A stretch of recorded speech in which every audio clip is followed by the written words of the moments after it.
Thanks for having me. Just a couple quick background. I'm a digital services expert at the U.S. Digital Service at the White House. Don't ask me what a digital service expert is, but I can explain maybe the digital services a little bit. I was having some conversations, and by and large, it's kind of the shorthand is the president's startup at the White House. And so the U.S. Digital Services was born out of the healthcare.gov rescue and recovery. At that point, there was, I don't know how many people know kind of the behind the scenes of that, but kind of on the back end of that, there was a team of Silicon Valley engineers that kind of came in, ran a real agile process to kind of help rescue healthcare.gov. Kind of coming out of that, the president had a recognition that technology and digital services are core to a lot of the big initiatives and just core to just policy generally as we move forward. And so we need to find ways to bring technologists into that conversation much, much earlier in the process. And so his question was, how do we stand up a team at the White House to support a lot of his kind of priority items? So the healthcare.gov team was the first, but we also have a team at DHS that has worked around immigration and helping people get visas better, Veterans Affairs, how do you make the appeals process for veterans better, Department of Education. I do a lot of work with our nascent Department of Justice team that looks at how do you improve data interoperability to improve reentry and recidivism outcomes. So that's just the top line on the digital services. Happy to talk about that a little bit more later if folks are interested, but I think it does relate to a lot of the work here. And one of the things that the president has been very much focused on is a legacy of his time in office. So one of the things that I'm going to talk about a little bit today is a project that I helped start as during my year as a presidential innovation fellow, and that I continue to co-lead, and that I think kind of ties in quite nicely to several of the panels that we heard from earlier. And maybe one way to kind of couch this is we've had a lot of conversation around kind of data use by police departments at the local level and transparency, both around algorithms, but also the data that is inherent, that is used within those algorithms. And maybe one way to frame this a little bit is how do we kind of take that knowledge to scale? How do we get departments that we all speak a certain language here, right? If I say open data in this room, we probably all have a pretty common understanding of that, right? A year or 2 years ago, you could say that to a police department. You'd have very few around the country who might know what you're talking about. They say, yes, we put our annual reports online in PDFs. And which is, you laugh, but I think that language and, kind of how do we, it's just very basic stuff, right? We're not talking about kind of, and I know that we like to, data science is kind of the thing now, and the administration loves it as well.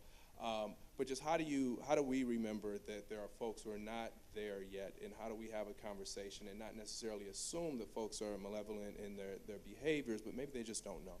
And so the Police Data Initiative was born in some ways to address some of those issues, but just more practically, it was born right out of the conversation that happened post-Ferguson in 2014. And so I started my time as a Presidential Innovation Fellow in the administration September 2014, almost a month to the day after Michael Brown was killed in Ferguson, Missouri. As I'm sure most folks in this room are familiar with, kind of coming out of that, the president established his task force on 21st century policing, and it was a question of what are the things that a modern police department should be doing or could be doing to improve relations with citizens, right? And so me and Ravi were having a conversation earlier, and one of the quotes that I really like, and I think what all of this is kind of wrapped up in is and I forget who I attribute it to, but it's not me, but they talk about the effective policing being not just about the absence of crime, but the presence of justice, right? And we're okay at measuring crime. I would say not great. We're okay at measuring crime, but we're woefully behind in terms of measuring justice or the presence of justice, and so that's the lens for a lot of this. And so coming out of the task force recommendations, there are about 14 that dealt specifically with how can we better enable departments to use data and technology to increase transparency, improve accountability, and just generally better build police-citizen relationships. And so kind of a lot of the work that we were doing at Fellows was focused around kind of open data generally, and the administration's cared about that for a while. But what we noticed is that conversation wasn't in most times, even if you look at the local levels, the police departments are not really part of that conversation, even if you have a city that is like kind of held in high esteem in terms of transparency. And so one of the things that we wanted to do particularly as there was this national kind of conversation around officer-involved shooting data very specifically, and this desire to have the government do more around collecting this data. And I think people sometimes confuse, particularly in the criminal justice space, exactly what powers the White House has. And I assure you the White House does not have the power to mandate the departments report data to them, right? We have a divided government for reasons. Everyone has to do their role. But what the White House is good at doing, right, is kind of setting the marker, highlighting folks who are doing this work well, creating communities and getting commitments, and trying to move the ball forward that way, right? And hopefully having a coalition of the willing moving forward. And so that's in a large part what the Police Data Initiative is about. So I'll quickly talk through kind of the origin or the timeline of this and where we're at today. So I have a few slides here, but we'll go very quickly. And so as I said, as we were having this conversation, this was December 2014, and what we started to do, we looked around the country and we noticed that there were local departments who were actually starting to respond on their own. So if you looked at Dallas Police Department, they had voluntarily released 12 years of officer-involved shooting data in a very detailed, disaggregated way. They had it online in HTML tables. We said, hey, can you guys just put your city has an open data portal. Can you just put this in the open data portal, right? So we looked there. Montgomery County, Maryland was doing some similar stuff. Seattle was trying to do some interesting stuff about body cam redaction.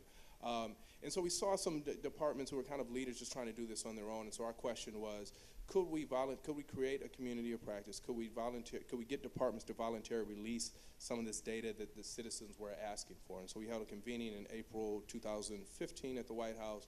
We were expecting, I got to be honest with you, we were almost laughed out of a few rooms when we put forward this notion that we would get departments to voluntarily release this data. Because I would say, prior to August 2014, you might get departments to release crime data, but the conversation wasn't really happening on anything after that. So we brought departments together April 2014. We got an initial commitment of about 15 at that time who would say, we'll stand up, we'll do this, we'll release officer-involved shootings, we'll release use of force, we'll commit to releasing traffic and pedestrian stops in disaggregated ways. That built enough momentum to where the president announced kind of what we then called the Police Data Initiative in May 2015. We had 21 departments at that point. This summer, we hit a mark of around 56.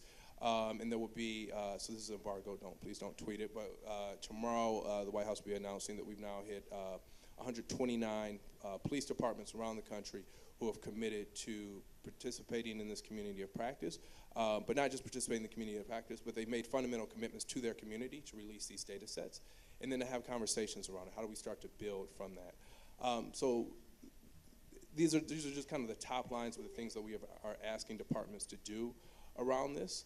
One of the things that I would be remiss if I didn't mention, this is fundamentally a locally driven initiative. The White House is not collecting any of these data sets. Our core thesis here is, let me get 30 more seconds, please.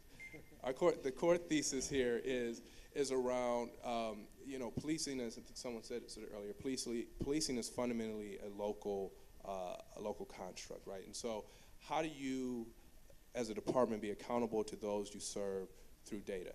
How do you have a conversation? How do you allow citizens to see what policy looks like in practice, right? And so this is what the Police Data Initiative is about. So you can go to the Police Foundation, has been a strong partner here. They have the open data portal where they're kind of aggregating departments who are participating in this, pointing you to links on the data sets they're releasing, but there's not a quote-unquote Police Data Initiative database. And so I do want to end on just, a lot of times people say, well, what does the analysis say? And I would say, well, we haven't, there's been some analysis done on this data. What this work has been revealing is that, and I think others have alluded to this, the data just generally isn't that good.